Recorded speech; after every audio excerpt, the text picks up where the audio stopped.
सभी मित्रों को मेरा जय श्री राम। आज का विषय है विचार विज्ञान।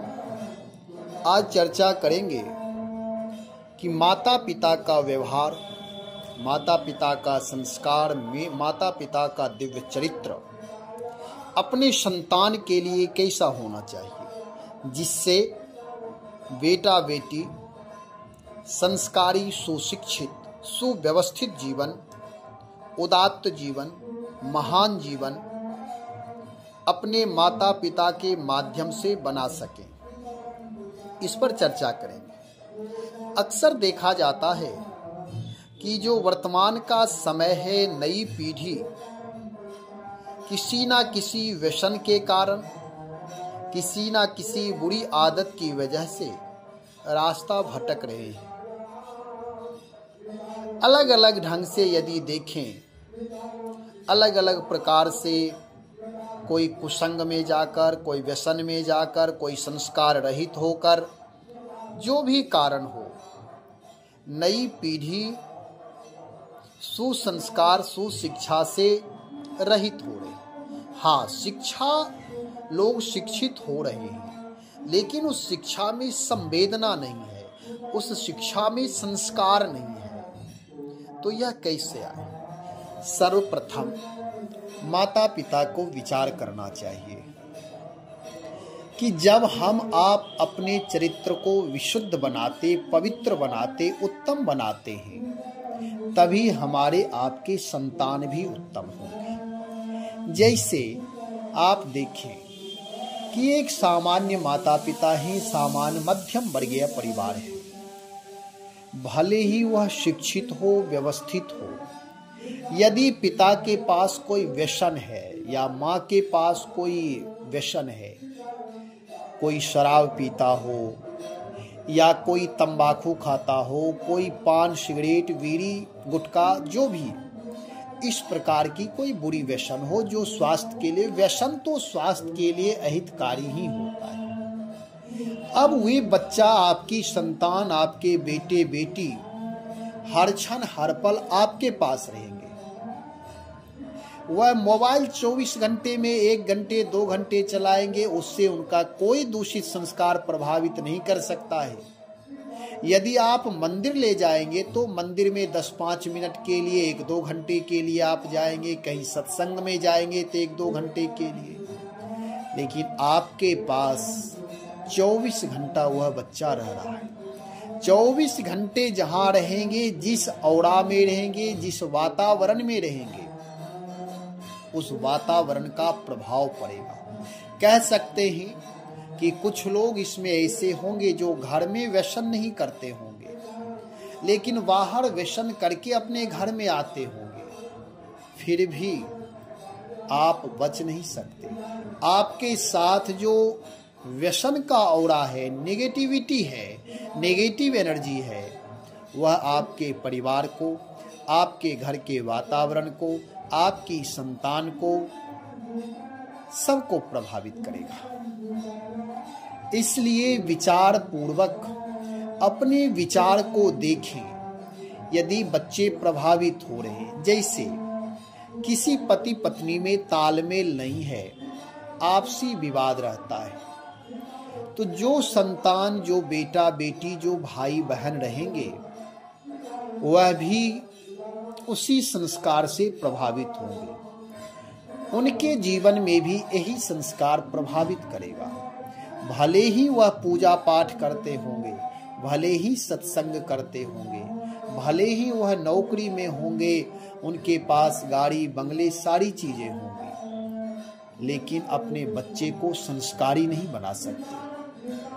उनका बेटा बेटी झगड़ालू ही होगा, और इतना ही समाप्त नहीं होता, यही नहीं रुक जाएगा।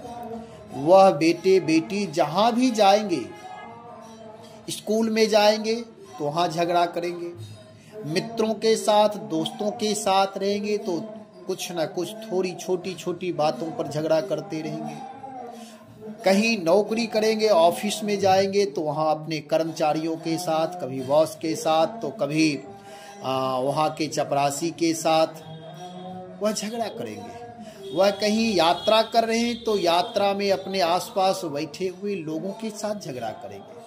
इसका कारण यह है कि वह झगड़ा के औरा में पले हैं।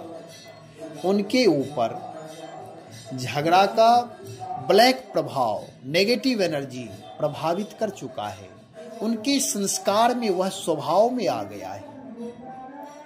मंदिर जाएंगे थोड़े देर के लिए, 2-4 मिनट के लिए शांति आएगी, लेकिन स्वभाव नहीं बदला जा सकता। कहा जाता है, मानस की एक चौपाई है, मिटै न मलिन स्वभाव अभंगु। स्वभाव अभंग होता है, अखंड होता है, वह जल्दी मिटता नहीं है।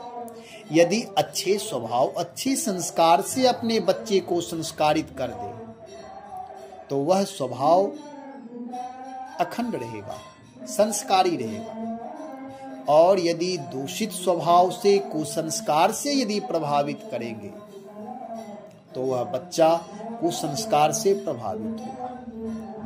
मेरा कहना यह है कि अपने विचार का शोधन करिए, अपने विचार में खोज करिए कि आखिर मेरे बच्चे झगड़ालू क्यों हो रहे हैं, हठी क्यों हो रहे हैं, क्रोधी क्यों हो रहे हैं। इसका मतलब है कहीं ना कहीं, किसी ना किसी तरह दोष यही है, अपने घर में ही है, और वह भी दोष अपने माता पिता के पास ही है। यदि माता पिता आपस में प्रेम से रहे, भोजन बनाते समय सतोगुण से युक्त रहे, सात्विक आहार लें, सात्विक व्यवहार हो, विचार विज्ञान हो, आपसी प्रेम हो, तो वहीं से दिव्य संस्कारी आत्मा पैदा होगी। वह बच्चा जहां जाएगा, चाहे वह बेटा हो या बेटी हो, वह अपने माता पिता के संस्कार का पहचान परिचय देंगे। बच्चों के देखने से पता चल जाता है इनके माता पिता कैसे होंगे। इसलिए आत्म खोज करें, आत्मशोधन करें। ना कहीं कोई जादूगर के पास जाना है, ना कोई तांत्रिक के पास जाना है, ना बाबा कहीं जो बाबा हैं उनके पास जाना है। कहीं कोई आशीर्वाद की आवश्यकता नहीं है, ना कहीं कोई मुल्ला मौलवी के यहाँ जाना है, मंदिर मस्जिद में झांकना है, ये सब कुछ नहीं करना है। यदि आप आत्मशोधन कर ले, यदि अपने अंदर संस्कार को जागृत कर ले, अपने अहंकार को तिरोहित कर ले,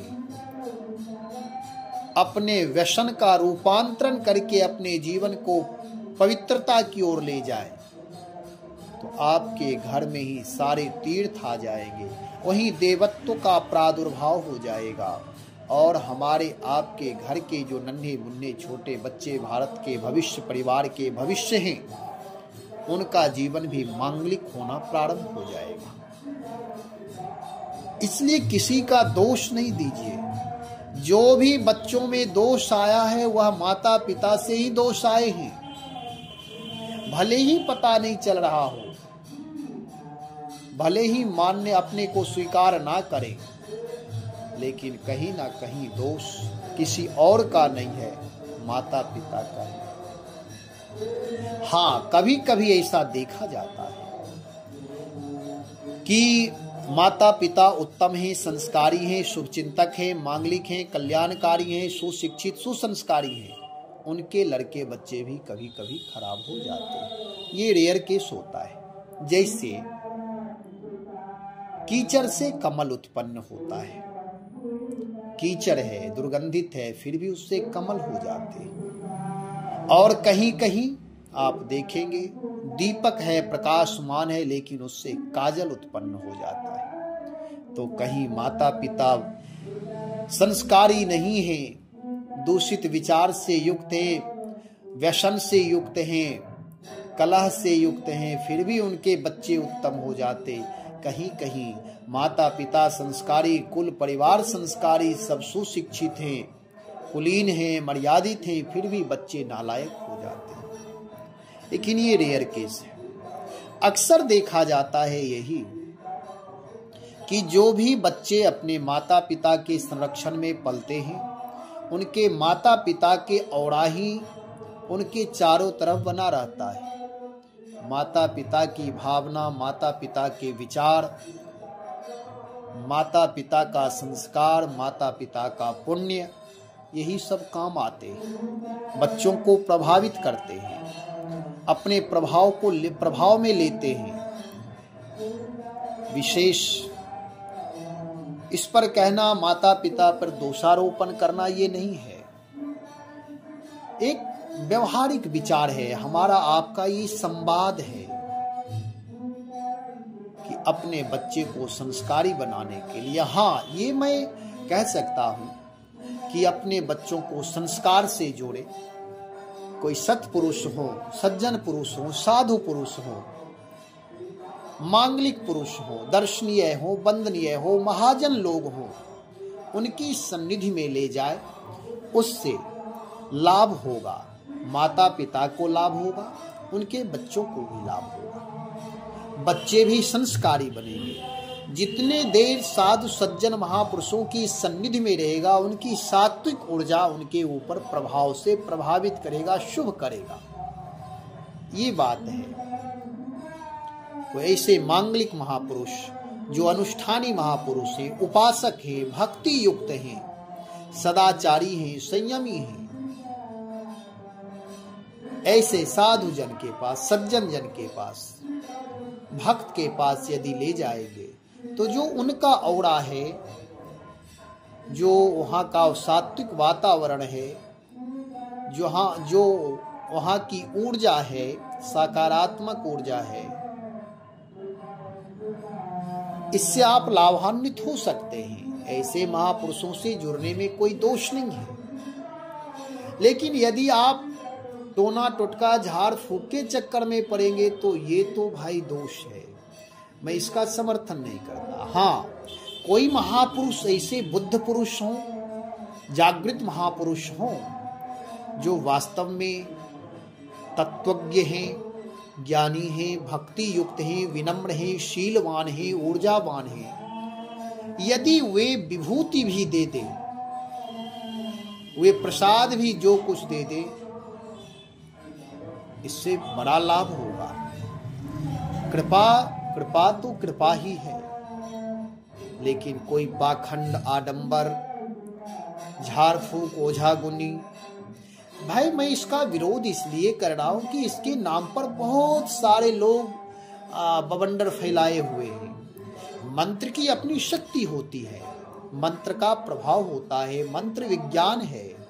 सत्पुरुष लोग जो भी कार्य करते हैं वह उत्तम क्रिया से, उत्तम भाव से, उत्तम तरीके से करते हैं, इसलिए उसका प्रभाव होता है। कोई असत्पुरुष, असत्यवादी, बेईमान, पाखंडी यदि कोई रास्ता पकड़ता है तो उसमें कहीं ना कहीं धोखा ही धोखा है। इसलिए सजग रहें। कहने का मतलब किसी की निंदा नहीं है, लेकिन अपने जीवन में सजगता होनी चाहिए। अति भोलेपना की वजह से कहीं धोखा ना खा जाए। इसलिए मेरा यह विचार है कि सज्जनों का संग करें, महापुरुषों का संग करें, दैवी संपदा का संग करें, शांत पुरुषों का संग करें, बुद्ध पुरुषों का संग करें। अपने जीवन को उदात्त बनाने के लिए, अपने संतान को उत्तम बनाने के लिए, संस्कारी बनाने के लिए, अनुशासित बनाने के लिए, आज्ञाकारी बनाने के लिए सात्विक ऊर्जा का संग करें। तो अपने घर के वातावरण को शुद्ध करिए। कहीं भी किसी भी प्रकार कोई ऐसा कार्य ना करें जिससे कि बच्चे प्रभावित हों, क्योंकि बच्चा जैसा देखता है, जैसा सुनता है, जिस भाव स्वभाव व्यवहार में, वातावरण में जीता है, वही संस्कार उसके ऊपर पड़ते हैं। तो आज से ही ये कार्य शुरू करें। किसी प्रकार कोई व्यसन है तो उस व्यसन को दूर करिए। किसी प्रकार कोई कमी है तो उस कमी को झांकिए। मैं मानता हूं कोई आदत एक दिन में नहीं छूटती है। आदत को धीरे धीरे यदि सुधार करेंगे तो आदत में सुधार अवश्य आ जाएगी। तो कोशिश अवश्य करिए अपने हित के लिए, यदि कोई भी व्यसन है, व्यसन का त्याग कर दे तो देखिए कितना आनंद, कितना आह्लाद होगा जीवन में। बाद में पश्चाताप भी होता है कि मैंने अपना व्यर्थ समय बर्बाद किया, धन व्यय किया, व्यवहार खराब किया, विचार खराब किया, स्वास्थ्य खराब किया। ये सारे व्यसन, एक व्यसन में बहुत सारे दुर्गुण हैं, तो बाद में पश्चाताप होता है। इसलिए अपने जीवन को सुदृढ़ बनाइए, अनुशासित बनाइए, भक्ति भाव से युक्त, सुंदर स्वभाव व्यवहार से युक्त, लोक पक्ष मर्यादित बनाइए। मुझे आशा है कि आप यह वीडियो सुनने के बाद अपने जीवन को संस्कारित बनाएंगे, क्योंकि माता पिता केवल अकेले नहीं होते हैं। हम आप जो कुछ भी करते हैं उससे केवल एक व्यक्ति ही नहीं, अच्छे कार्य से बहुत सारे लोग लाभान्वित होते हैं और बुरे कार्य से बहुत सारे लोग प्रभावित होते हैं। इसलिए यह जीवन मूल्यवान जीवन है। अपने जीवन से इस प्रकृति को, इस समाज को कुछ न कुछ उत्तम चीज देना है, उत्तम व्यवहार, उत्तम विचार, उत्तम शिक्षा, उत्तम संस्कार देना है।